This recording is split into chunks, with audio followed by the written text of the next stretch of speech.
Life. My life is like a video game, and I'm playing on nightmare difficulty. I started as the wrong sex, so I had to respec my hormones to become sex-E. Ooh, nice. I learned throughout my times as a self-gender leaver that if you drink one too many cans of Monster Energy, the Monster Entropy, you die. If you take one too many antidepressants, you become po-putrescent. I now have an unhealthy obsession with plush animals, roleplay, and worst of all, puppy play. This world is like a common whore that won't roar but spit you, a dog pissing in the wind of life. Is there any meaning to what I say, or am I as mean as a right-wing commentator losing their right to live live on the living air of Mummy Earth? Alas, I'll yap and tap my paws to the tune of this barren desert, looking for the meaning of life.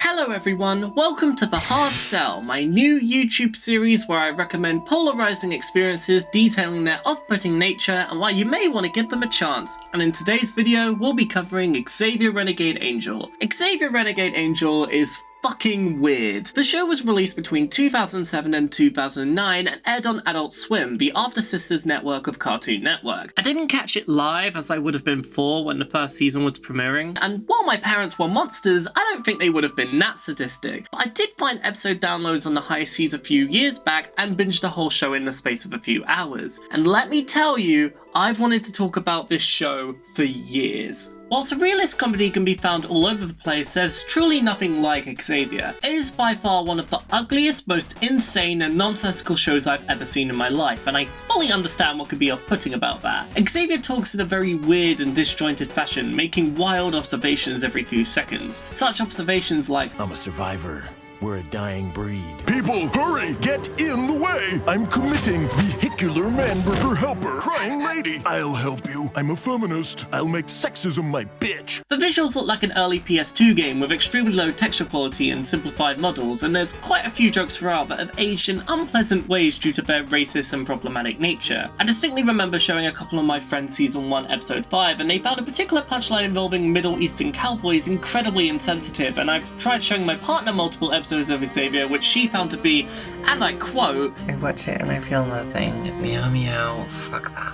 And while I do enjoy the show, I 100% understand where they're coming from. Xavier is not a show that's made for everyone, and I don't mean that in a you need to have an IQ of 1000 to fully understand the gravitas of you slumber a cucumber. I mean it in the sense that its irreverence is part of its appeal. If you don't fuck with the ugly art style and absurdist comedy, the show will never win you over. I honestly believe it will only put you off more. And just to clarify, I'm primarily talking about the absurdist humor. The racist humor has no excuse. This guy is slave to the beats, man! And that's okay. Not liking Xavier isn't a downright indictment of absurdist comedy. It's Xavier's specific brand of comedy that doesn't gel with you. Now, who exactly is this Xavier guy? Xavier is a thing that travels around the world helping people as best as he can. He offers advice, spiritual wisdom, even philosophical lessons to his younger self through the power of telling himself that he taught his younger self through those lessons.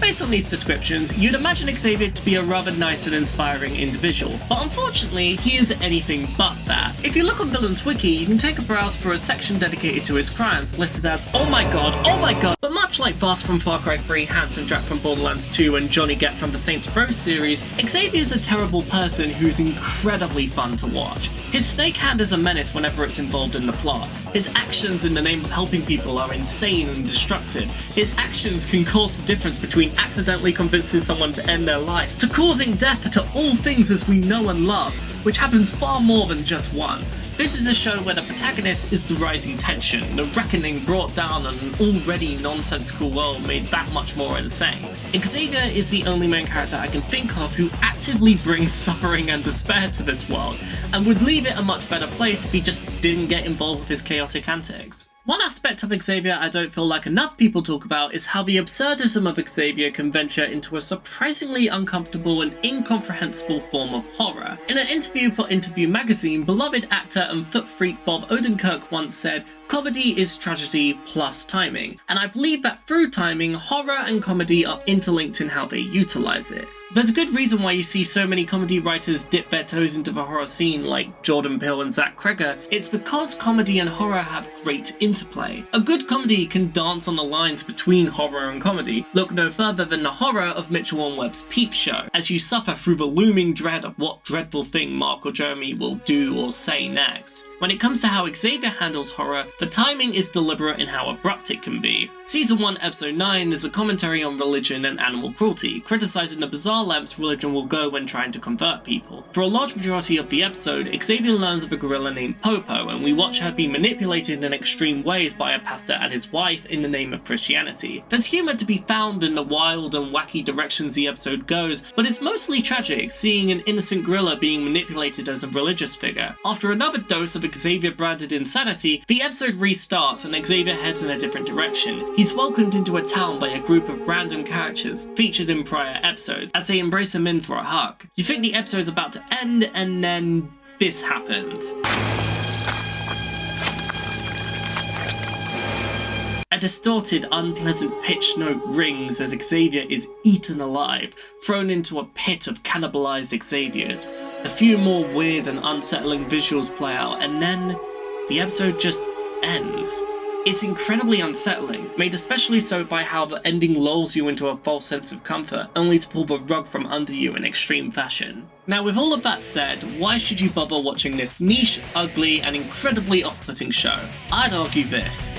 I just find it funny. At least this brutal drought hasn't taken your poor grandma. That's my daughter. She's 14. Ooh, nice and legal. The way Xavier's jokes are written is incredibly unique and drenched in layers of irony, offering more and more to discover on repeat watches. Like the best kinds of comedies, there are so many jokes in each episode that there's a good chance you'll miss some through laughter and or comprehending the sheer insanity happening on screen. I also believe another one of my favourite aspects of Xavier is the crude art style. I won't for a second say it's nice to look at, but I will argue that it fits the show perfectly and wouldn't be better any other way. Xavier's art style works because it stands out, and it fits the brand of indescribable chaos perfectly. And to be perfectly honest, I don't think I'd ever want to see a frame of this show with a higher quality art style, because I'd probably puke my guts out. The only thing I want to see after finishing this 2-season run for the unspeakably high number of times is more of this, or anything even like this. And that's a big part of what I love about this show.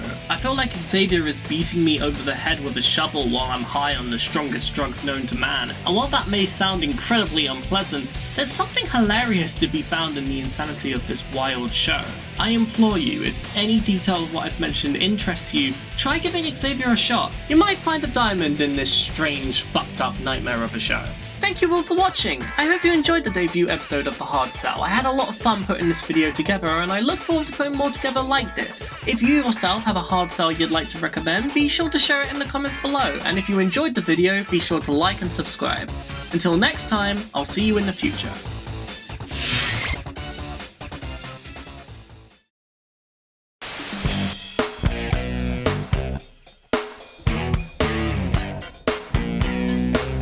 Turn.